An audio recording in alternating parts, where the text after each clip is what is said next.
की ओर से भी याचिका दायर की गई, अगर मैं ठीक हूं और अगर मेरी जानकारी ठीक है, और आप लोग कह रहे हैं कि हम मुसलमानों की लड़ाई लड़ेंगे, तो मुझे ये जरा बता दीजिए आप कहां के मुसलमानों की लड़ाई लड़ रहे हैं?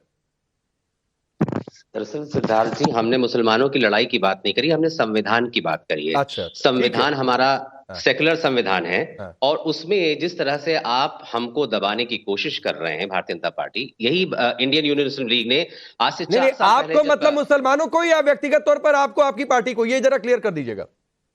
जाहिर सी बात है, आप जाहिर सी अक्लमंद हैं, आप मीडिया का कैमरा आपके पास में है, आप दिखाते नहीं, लेकिन ऐसा तो है नहीं कि हिंदुस्तान में नजर नहीं आ रहा है कि मुसलमानों को लाते मारी जा रही हैं और संसद के अंदर गालियां दी जा रही हैं।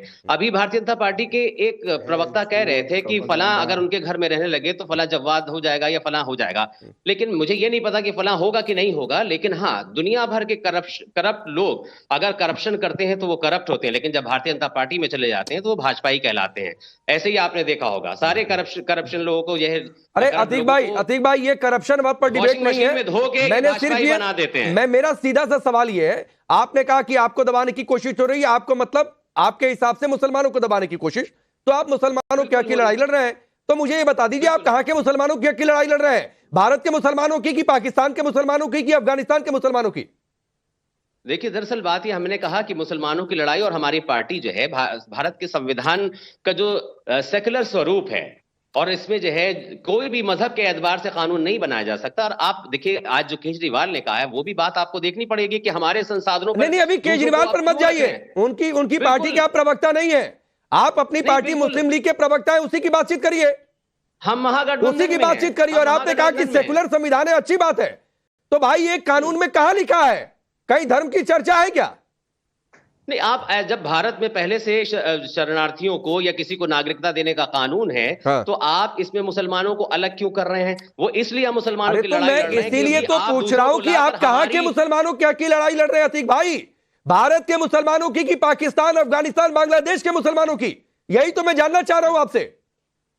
अच्छा, मुझे बताइए पांडे जी, अफगानिस्तान कहां से सुनेंगे तभी तो। अरे ये क्या, देखिए ये जो स्वयं भाई यहां से आ गया कि इन्होंने कहा कि मुसलमानों की लड़ाई, तो भारतीय मुसलमानों के लिए तो ये कानून है ही नहीं है।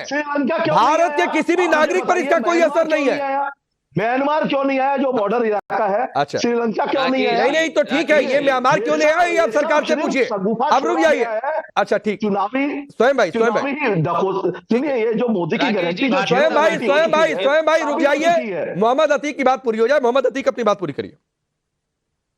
राकेश जी, जाहिर सी बात है, जब बाहर के लोग आएंगे, ये भारतीय जनता पार्टी जो है हमारी तादाद को के ऊपर दूसरे लोगों की तादाद को मुसल्लत कर देना चाहती है, ताकि हमारी तादाद जो है मुख्तसर हो जाए दूसरों की तादाद पर। इसलिए ये चाहते हैं कि इस तरह से हमारे हक मारे जाएंगे, क्योंकि ये अपनी तादाद को, दूसरों की तादाद को मुसल्लत कर देंगे हमारे ऊपर। और इनको जो डेमोग्राफिक जो ये कह रहे हैं ना, हमारा प्रॉमिस था, ये इसके पीछे यही एजेंडा है इनका, कोई प्रॉमिस नहीं है, इनका यही एजेंडा है कि पहले हम सीए लाएंगे, उसके बाद एनआरसी लाएंगे, एनपीआर लाएंगे, और मुसलमानों की संख्या है ऐसे उसको अरे अतीक भाई, ऐसे नहीं होता है, कोशिश करेंगे। शुभराज था, पहले तो ये तय नहीं कर पा रहे हैं कि ये दूसरे लोगों को लाया जा रहा है इसलिए विरोध कर रहे हैं, कि मुसलमानों को नहीं लाया जा रहा है इसके लिए विरोध कर रहे हैं। मैंने नहीं, आप नहीं समझ पा रहे हैं शुभराज साहब, मेरा सीधा सवाल था, ये कह रहे हैं मुसलमानों को दबाया जा रहा है, तो भाई भारत के मुसलमानों की हक की लड़ाई की पाकिस्तान, अफगानिस्तान के मुसलमानों की हक की लड़ाई? राकेश जी, आप कंफ्यूज हो जाते हैं। नहीं, मैं कंफ्यूज नहीं हो रहा हूं, जवाब मिल जाता है तो आप कंफ्यूज हो जाते हैं। नहीं, मैं बिल्कुल कंफ्यूज नहीं हुआ हूं।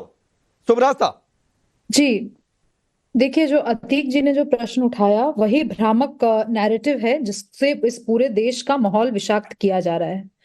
प्रथम दृष्टया भारत के मुसलमानों को लेकर के इस कानून जो सीएए आया है उसमें चर्चा ही नहीं है। जो सिटीजनशिप भारत के मुसलमानों की है उनको लेकर के जब चर्चा ही नहीं है, तो ये बहस क्यों हो रही है कि उनको दबाया जा रहा है, कुचला जा रहा है?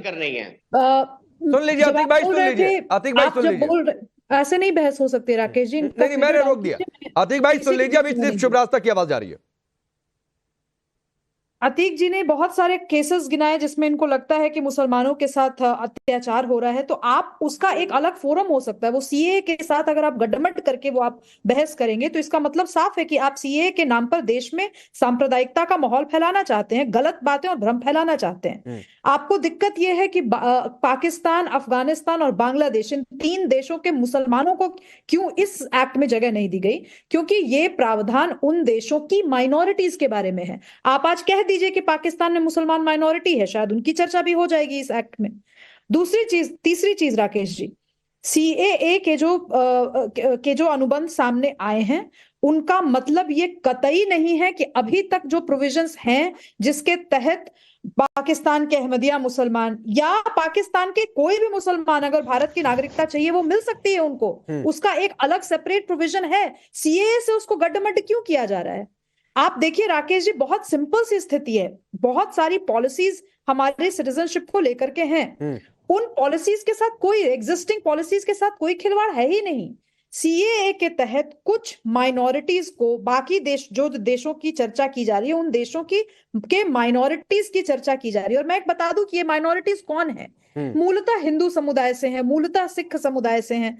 क्या इन लोगों का, पारसी हैं, जैन हैं, क्या इन लोगों का जहां अगर आज दिल पर हाथ रखकर अतीक कह दें कि हाँ पाकिस्तान में मुसलमानों की जो स्थिति है वही स्थिति मैं चाहता हूं कि भारत में मुसलमानों की रहे, आज कह दें टेलीविजन पे, कह दें कि हम पाकिस्तान के मुसलमानों को ज्यादा ठीक मानते हैं, ये भी कह दें कि वहां पर जो माइनॉरिटीज है उनके साथ कोई अत्याचार नहीं हो रहा है, कह सकते हैं अगर ये चाहे तो।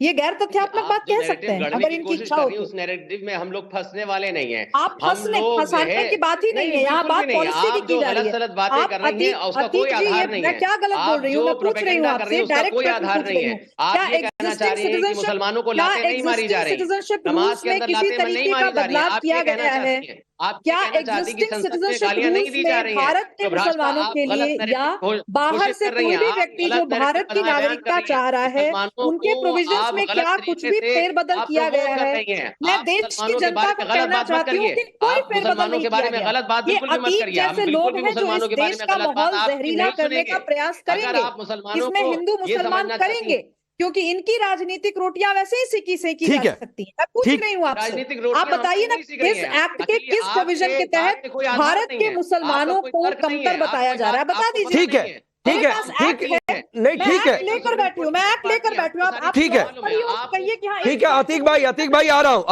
रहा हूँ। अब जवाब आप क्या शुभरास्ता के इस सवाल का जवाब देंगे? और क्या आपको भी लगता है मोहम्मद अतीक की तरह की इस देश के मुसलमानों को दबाया जा रहा है? और अगर हाँ तो शुभरास्ता के सवाल का जवाब दीजिए। नहीं देखिए क्या है, मुझे क्लॉज और सब क्लॉज बता दें कि भारत के मुसलमानों की चर्चा मैं अभी बता ठीक है, खबर करिए थोड़ा सा। देखिए क्या है, एक और चुनावी स्टंट भारतीय जनता पार्टी खेलने जा रही चुनाव से पहले। नंबर एक बात, जब CAA का 2019 के अंदर कानून लेकर के आए और उसके ऊपर चर्चा हुई, फिर दिल्ली विधानसभा के चुनाव हो रहे थे, शायद आपको पता होगा। दिल्ली विधानसभा चुनाव के अंदर माननीय गृह मंत्री जी का एक स्टेटमेंट था बाबरपुर विधानसभा के अंदर कि बटन इतना जोर से दबाना कि करंट जो है वो शाहीन बाग को लगे, और उसके बाद